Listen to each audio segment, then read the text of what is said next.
Victor Perez died April 12th, 2025, in his own backyard by 4 police officers. He was disabled, and race was definitely involved, in my personal opinion. Thanks so much for being here today, guys. So we are covering, before I dive into that, let me do my new slogan for you. From silence, voices to shining light. Stories that inspire awareness and change. Thanks so much for being here. If you're new here, this is a safe space where not only do you get to hear different people's perspectives, because it's also a podcast, but I will be covering very specific true crimes and specific need areas that I never see anyone cover. Today, I'm covering Victor Perez.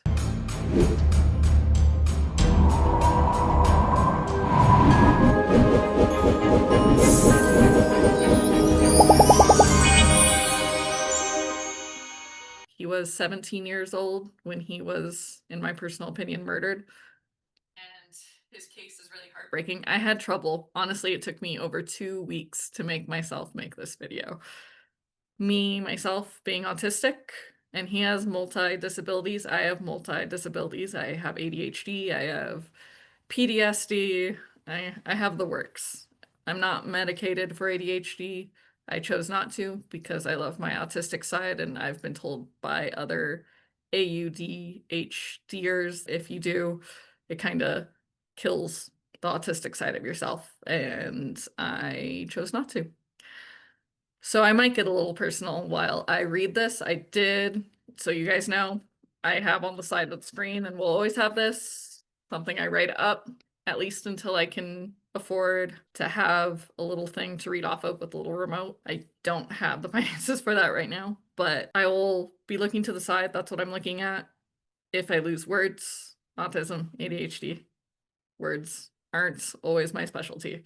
And if you're here, again, thanks so much for being here. Like, subscribe, share with a friend, enemy, really share with anyone. My camera feels like going in and out right now. Let's begin, shall we? So let's take a deep dive into Victor Perez. So he did die April 5th. Well, he died April 12th of 2025, and he was shot by police 9 times April 5th of 2025, only to die a week later. Victor had cerebral palsy, which is a neurological disorder. It affects the way you walk, the way you talk. So, of what I've seen in videos, it definitely affected his hands badly and his entire walking stance. So, one side was heavier than the other, which is honestly common for even children, which to me, he was a child. Children tend to have one side that just is stronger than the other. He looked a lot like some of the kids I work with. That's also what makes this really hard. So I'm sorry if I'm not getting everything correct. I appreciate those who do stay through this entire video because this is my first time doing it this way. Thank you for bearing with me. And I do get sidetracked and start talking to you, all of you, randomly. So if you like that type of content, that's what I do. ADHD. Okay. Anyways, cerebral palsy was also, well, he was also autistic. So he was on the spectrum just like me. And that's also a neurological disorder, but it's more of something about accepting. And with that, I don't know where he was on the spectrum with what it looked like. He might have been someone who couldn't handle noise. Seemed like it. I've only seen seconds of videos, so I don't know. I'm not him. I'm heartbroken that he was murdered, in my personal opinion. And there was no justice served there, but we'll get into that soon. So autism, that affects just your everyday. I'm going to go from my point of view because that's all the info I have. Right now, I don't know him. I don't have any information from his point of view. I only have information from third parties. And I want to do this and him and his family justice by just going from what I know of my own autism. For me, like, yeah, sound definitely affects me. It's people don't understand that it's not just like, oh, that hurt my ears. It literally hurts me inside my body. It's It's almost like someone grabs the inside of your system and tries to rip it out. So certain sounds, so even with me, certain triggers happen, sounds. It can be really anything. Some hurt worse than others, some don't hurt at all. I've definitely become immune to some sounds just due to the fact that I have to work with a world that wasn't built for me. Um, so sometimes, I don't know, I'm trying to think. Yeah, school bells definitely hurt a lot. What else hurts? Screaming, and I deal with that all the time, but I've learned coping mechanisms for that, which is first calm myself down, then calm the child down. And of course, I will never physically show you. That's an interesting part. So most autistic, which is normal, most autistic people won't physically show you when they're in pain, when they are scared, when certain emotions, like I have trouble showing certain emotions. I can do a smile. I have no problem with that. But if I'm hurting, it's harder to open up or describe because words aren't easy. Thankfully, I come off as someone that can talk easy. It's just not true. From what I saw of Victor, he seems like he might have also been of little words, might have. But yeah, like I can only go from what I know. And I know that each autistic person has their triggers. Sometimes it's the same, sometimes it's different. It's just like relating with neurotypicals. They have some things in common, they don't have other things in common. It's the same for autistic people, no matter what anyone else says. Um, yeah, in my personal opinion, I forgot to say that. And let's just go into the police portion because there was 4 police officers, which we'll insert a video right here so you can see the clip real quick. Tonight, outrage after multiple Idaho police officers opened fire on a teenage boy with autism. Officials in Pocatello say a neighbor called 911 Saturday evening reporting what they described as a man who seemed drunk threatening 2 people with a knife. He's pretty drunk. He's just running out with a knife and then falling over, and I think he was stabbing someone actually just now. So there was 4 police officers and 1 child, because to me a 17-year-old is a child still. 1 child of disabilities. So first off, he could barely walk, let alone probably with the knife of what it seemed like. Yes, he was holding it. It didn't even look like he was holding it safely in the first place. 4 against 1. That's not fair at all in the first place, in my personal opinion. They should have had, in my personal opinion, at least one person, just one, whether it was his mother or a police officer, walk calmly over and first gain his trust because you have weapons on you. Gain his trust first. I work with children of disabilities every day. So we are actually trained how to de-escalate. So we deal with situations, I should just say I, but there's a team of people. That's what I mean by we, because we work together. But I guess I'm trained in, which we aren't allowed to teach others about our trainings. So I'm not going to be going in depth about it. I'm just going to tell you that I'm trained in how to de-escalate a situation. So we deal, yeah, sometimes the kids are holding knives. Sometimes they're holding a plastic knife. Sometimes they're holding this situation. Just from my perspective, this situation could have been de-escalated and a life would still be here today. I personally feel like some racism was involved. There was definitely ableism involved too. Ableism is pretty much not educating yourself in, I don't know how to describe ableism. Ableism is, for one, not realizing that, yeah, sometimes those who are different than you need some accommodations because some of us weren't, such as autistic individuals, weren't built for this world. We're in a world that literally isn't built for us in any sense. So accommodations and understanding those accommodations, including in an escalated situation, it's just upsetting because I know his life could still be here today if they would have taken the steps. But maybe where he was, which I don't know the exact location he was in, maybe they don't have that type of education there, but maybe they should have that type of education there. What do you guys think? I know I haven't gone fully in depth in this yet and been going everywhere, but that's how this is going to go.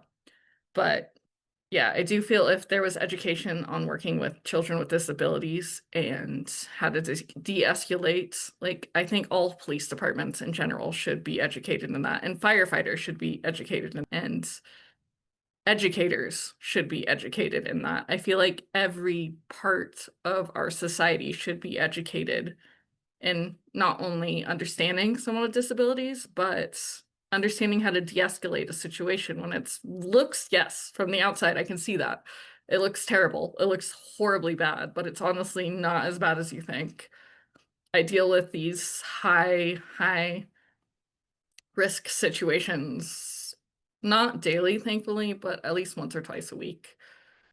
And the way to do it is always one, not panic, because panicking makes the situation worse. For one, the child will feel your panic and be fully aware of you and how you're feeling. They honestly go based off of you. So just going from my own knowledge of that, I would think Victor was probably panicking and like, holy moly, what's going on? What did I do? And he probably wasn't even aware, in my personal opinion, I could be completely wrong, wasn't aware that he was still holding a knife. How he got the knife, I wish there was more details since it was the kitchen knife. I don't know if his family was cooking, and it surprises me that the neighbors are the ones who did the phone call without understanding or having an education in their neighbor's child. There's just some concern within. I know his family fought for justice with the 4 police officers that shot at him, but ended up the case was dropped by the attorney general because they felt there wasn't enough evidence. I feel like they should relook into that and re-educate themselves just to see where things might have been wrong. Because this is a human being that they took the life of. A human being that, for one, couldn't even fight back in the first place, in my personal opinion and experience working with kids with disability. There's no way he could have fought back. He might have hurt himself. That would have been my only worry in that case, not that he would hurt someone else. Funny enough, the only time they actually come close to hurting you in situations like this is if you are the one doing something, not the other way around. So if anyone was going to get hurt, it was going to be him, in my personal opinion, in the first place. Because the neighbors called. So we're going to actually go back to the cerebral palsy portion of him. And the fact the neighbors called thinking he was drunk. That literally came from the way he walks, his standing, his walking. He probably always looked like a drunk person. And instead of having compassion and understanding for, hey, this is just him, there was, oh, he's drunk with a knife. And I get it. If you weren't educated in that area, it's hard to have that understanding of, oh, that's a human being that just walks differently from me. I bet he'd be cool. I would have loved to meet Victor in real life. Um, I'm not even going off the script this time. I I couldn't do it. I even skipped ahead in multiple areas. I just this entire situation could have been stopped. And it's heartbreaking that a life had to be lost. A family had to lose a child pointlessly, in my opinion, and that there was no justice served, that they didn't feel they did anything wrong. And the attorney general agreed with that. I personally believe they should re-evaluate, maybe even add some educators on how to handle situations of children with disabilities, of special needs, to see how simple the de-escalation could have been. Because at least of what I saw, which we already had that insert in here, of what I saw of the cops, police officers, whatever you want to call them, they seem to go right into it, like standing and then whoa, whoa, just because he stood up, coming near his own fence in his own home. Yeah, 4 police officers running at you and 4 people holding up guns before even running at you. I would be freaked out too. He was probably like, go away, go away. But again, this is just my personal opinion. I don't know. I'm not him. I'm not the family. I wasn't part of the situation, so I don't know everything that went down. But I am very upset that a child of disabilities, of special needs life had to be taken. And what do you guys think? Do you think it was ableism and racism? Or how could this situation have been better for everyone involved? How could this have been fixed? Since we can no longer fix it, doesn't mean we can't look at the situation and see what could have gone right. Because I've already looked at it through my own lens of what could have gone right. But I want you guys to let me know too. The more perspectives, the better, baby. Yeah. So this is my first time. I'm gonna let it be as it is. Hopefully you guys stayed. If you did, thanks so much for being here. And if you know of some more like disability cases of true crime, so disability, it can be cults. I will still cover cults, but even of just domestic violence of women, just cases that cover a wide variety, especially those with disabilities. Please let me know down below. Leave your comments. I look forward to hearing from each and every one of you. Thanks so much for being here. Till next time. Peace. See you guys.